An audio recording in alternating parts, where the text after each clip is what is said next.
Hey guys, Palmer Reader here, and I got another Minecraft PvP trap for you here, guys, to do on some servers against your enemies or your friends or whatever you want to do with it. So yeah, let me show you how it works. So some unexpected victim walks up to a door, opens the door, walks, sees the chest, doesn't pay attention to anything, and then just gets crushed and they don't know what's going on. They're trying to break blocks, they can't do anything. So yeah, let me show you how I made that all come together. There's a few steps to this one. It's if you've seen my other Minecraft PvP traps. There was one where lava falls on you, and it kind of has the same idea, but it's pretty extremely different. But there's some big differences between that one and this one. So I'm going to show you how this one came together.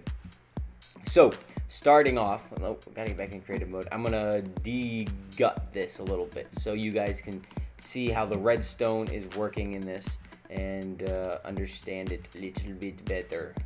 And I want you guys to remember that yeah, let me undo this just so, and then I'll talk about that later. I want you to understand that these are just little prototypes. These are not like full out like the final test. Like if I was doing this in a server, I would make it look a little bit neater and nicer, like it's an actual house, and not let the redstone be seen, and not let the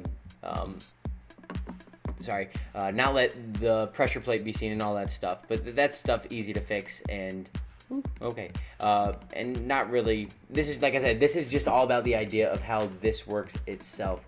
So without further ado, I'm going to explain this one step at a time. So step number one is well, activating the pressure plate, of course. So wait, sorry. Yeah. So when I come here, I don't think that is needed. Yeah, it's not needed. So when I come here, I step on this pressure plate. This pressure plate does two different things. It activates to the right, which goes here, and to the redstone repeater. And the reason I have a redstone repeater is to create lag between the time that I step on this pressure plate and this deploys. So watch, I take a step. Oops, sorry, I messed up there. So what I'm doing, oh, it's not gonna hurt me because there's not a block there. But what happens is I take a step, and a split second after I step on it, the pressure plate goes in. And if that wasn't here, and if this was just normal redstone, there wouldn't be such a lag. Oh, sorry, this has to, yeah, that wouldn't work anyways. But yeah, if there wasn't that there wouldn't be any lag, and this would just shoot up in front of you, and you wouldn't be able to move. And we don't want that to happen. We want it to push you into this little cave right here. So step number two is when you fall into the cave, and this trap door opens above it, which is operated by this piston right here. So this piston is always in the on position until someone steps on that pressure plate. So let me show you what I mean by that. Let me just do a smaller version. So right here, pressure plate. When I step on this pressure plate, that torch goes out, and then that sticky piston pulls that sandstone in. So now that it's off, it allows the sand that I'm placing here, which I want to do 3 or 4 high, it's going to allow that sand to fall down. And that falling down motion is the motion is actually what's killing you. It's the block that's enclosing you, and it's doing the punch and all of the damage combined. And I don't know why I have this piece of redstone torch there, redstone there. That's not needed. But yeah, let's open this. So yeah, just follow it up one step at a time. Step, step, step. Here, in order to make this turn off, you're gonna need the pressure plate, or not. Actually, no, it's not a pressure plate here.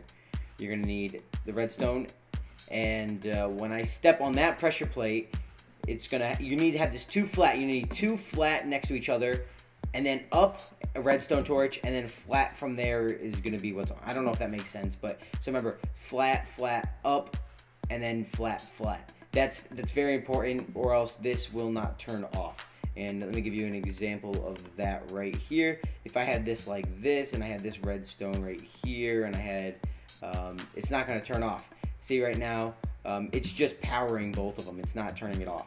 So yeah, we don't want this to be turned on. I think that makes sense. And if that doesn't make sense, just follow this and it will work. I guarantee you it will work if you just follow this method exactly. So yeah, that's the main point of it. But if you guys can actually put, let me get my redstone repeaters back here, down here. Nope, not right. Oh, and one thing to note about the redstone repeaters, you're gonna need to have them at the. You're gonna need to right click them until the two bars are as far apart from each other. See how there's the greatest space here that I can actually get. So if they're right here, it's like there's hardly any lag. There's still lag, but so let me show you. That's like having just a plain redstone torch there. So watch, I'm walking. It's just gonna stop me. It's not gonna push me. So they need to be all the way apart. So yeah, boom, I'm knocked in, and because the sand falls at me at the same time, I have no chance of living. Wahahaha. Yeah, so that's basically all I wanted to show you guys on that one. There's, as you can see here, I've been doing a bunch of them. There's one, there's another, and I have one in another world, and I have that one over there, and that one right there, and I'm doing a bunch of these PvP, and you know, I think I've only uploaded 2 by the time I'm making this video, or maybe even 1. But yeah, so I got these all stockpiled for you guys, and so yeah, make sure to subscribe if you want to see more of these other things, Minecraft, sometimes Call of Duty, and yeah, that is it, guys. I hope you enjoyed this video, and if you did, make sure to give it a like, and favorite if you really liked it, and yeah, guys, that's it. Palm Raider signing off. Peace.